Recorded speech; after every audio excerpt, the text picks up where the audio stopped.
Gente, bom dia. Vou gravar o poema Legado para vocês agora. Só que hoje eu tô sem a minha caneta, então não será possível fazer nenhum tipo de anotação. Vou gravar o poema Legado, poema pertencente ao livro Claro Enigma, livro da terceira fase do Mundiana, Eu Igual ao Mundo. É uma fase mais filosófica, mais metafísica. E esse poema, assim que a gente bate o olho, a gente já percebe tratar-se de um soneto e tem um porquê esse poema ser um soneto, né? Então, o modernista Drummond, aquele que abraçou as tendências modernistas de uma maneira muito significativa, faz aqui um soneto. E por que ele faz esse soneto? Tem a ver com o título deste poema, o legado. O que é um legado? Legado é aquilo que você deixa, é aquilo que você transmite para as gerações seguintes. Então, ele está aqui falando sobre qual vai ser o legado literário que ele deixará para as futuras gerações. Então, eu vou ler e volto comentando. Que lembrança darei ao país que me deu tudo que lembre sei, tudo quanto senti. Na noite do sem fim, breve o tempo esqueceu-me incerta medalha e a meu nome se ri. E mereço esperar mais do que os outros eu? Tu não me enganas, mundo, e não te engano a ti. Esses monstros atuais não os cativa Orfeu a vagar taciturno entre o talvez e o si. Não deixarei de mim nenhum canto radioso, uma voz matinal palpitando na bruma e que arranque de alguém o seu mais secreto espinho.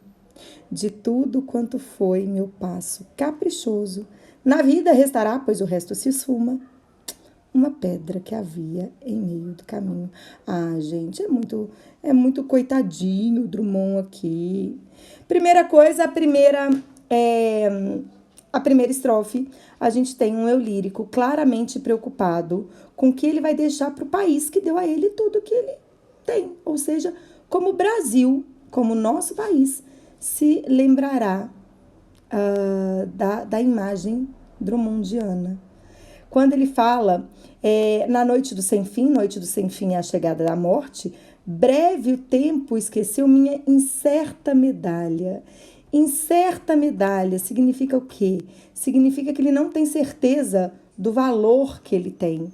Né? Ele sabe, Drummond teve o seu reconhecimento ao seu tempo, mas ele aqui chama de incerta medalha. O trabalho aqui para ele é frágil, ele não tem segurança em relação ao trabalho que ele desempenhou. E aí ele diz que para ele, quando a morte chegar, né, na noite do sem fim, brevemente, o tempo se esquece desse trabalho que para ele é incerto, e ele diz, ao meu nome se ri. O que significa isso? Ele acha que ele pode virar motivo de piada. E merece esperar mais do que os outros eu? Ele aqui se mostra numa indagação já previsível. Ele diz, já aconteceu isso com outros grandes nomes? Será que comigo vai ser diferente? Acho que não. Então, ele vai falar, mereço eu ser lembrado de uma maneira diferente do que os outros? Outros quem? Outros poetas são lembrados?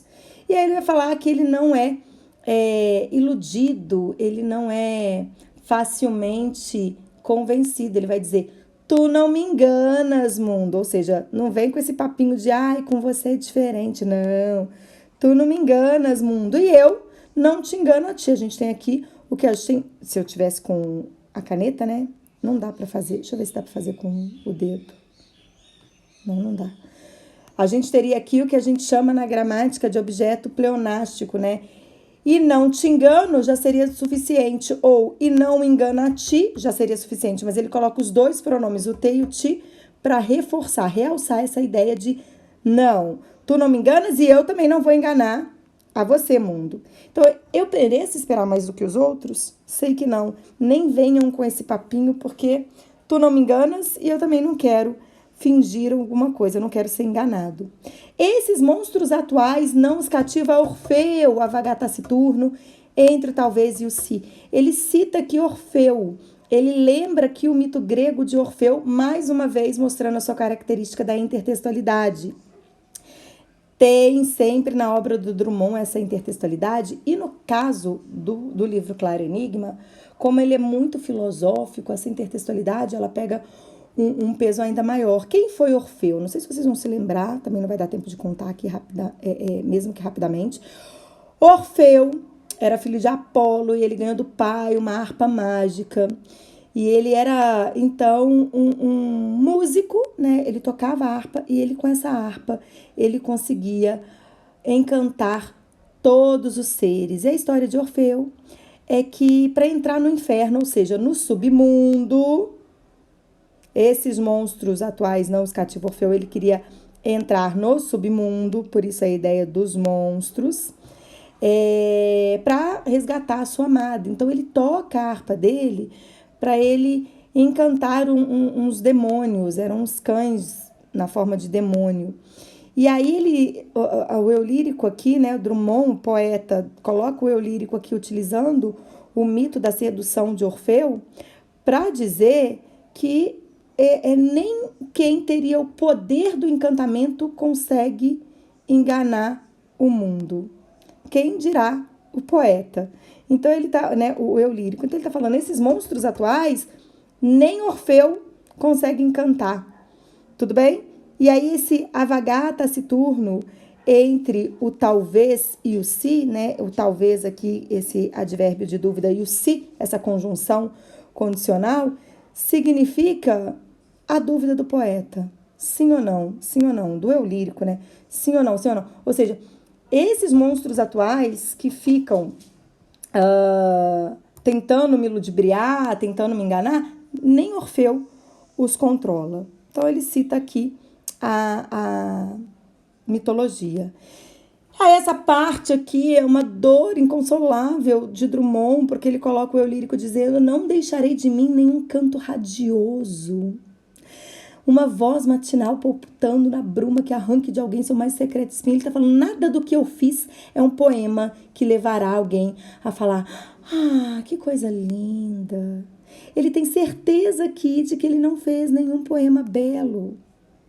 Então a gente tem aqui um Drummond muito triste, dizendo, não deixarei nenhuma beleza que faça emocionar nenhum coração. E ele termina falando que de tudo quanto foi meu passo caprichoso, ou seja, de tudo que ele fez com capricho, ou seja, a elaboração da sua poesia para a qual ele se dedicou, ele sabe que na vida restará, pois o resto será esquecido, se esfuma, será esquecido apenas a lembrança de que ele era o poeta da pedra no meio do caminho.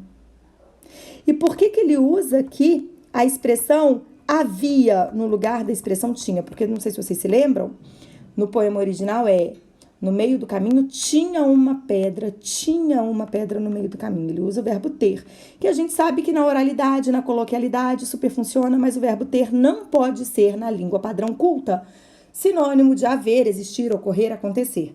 O correto é usar o verbo haver mesmo.